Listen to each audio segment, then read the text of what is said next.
Hey you guys, this is Professor Vitt. This is the video for questions 6 through 10, which apparently I left off last time in my first video, so I'm just going to run through these pretty quickly. Remember, when you're doing this, grammar and punctuation always count. What is the myth of the Ring of Gyges? In what way does Glaucon think it poses a challenge for Socrates? What is the challenge, or that challenge? The myth of the Ring of Gyges is a story of a man who he finds a ring and it makes him invisible. And as a result of this invisibility, he basically has unlimited power.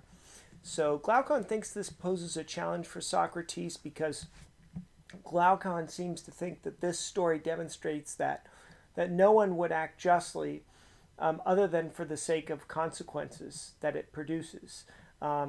So he doesn't think that anyone does anything to be good or just intrinsically, but only because of the consequences that attach to virtuous conduct. So good reputation, that sort of thing. Also, Glaucon makes a stronger claim that people are right to act in this way. Socrates agrees that people act justly for consequences. It's hard to deny that. But he also thinks that people act justly for its own sake, intrinsically.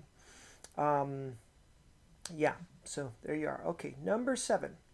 What are some of the shared themes of the Republic and the Watchmen?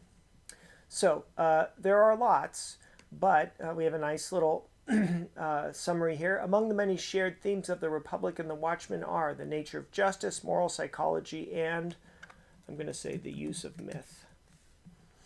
They both employ a Socratic approach to presenting these themes. Okay, number 8. So I'm just cranking through them pretty quickly.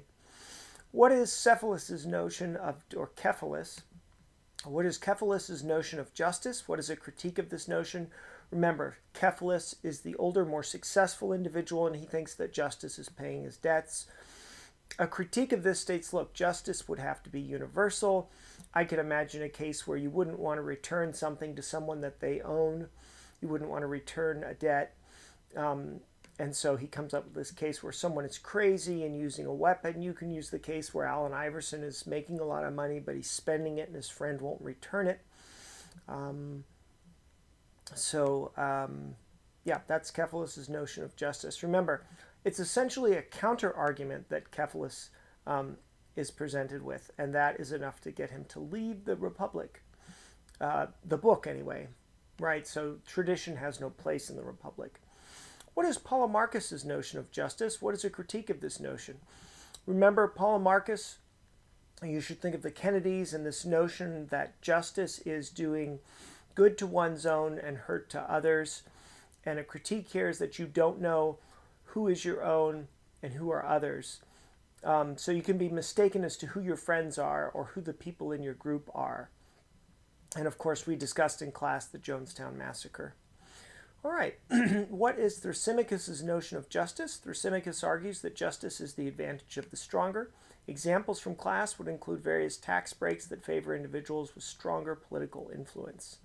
All right, that should do it, you guys. The last one should be up shortly.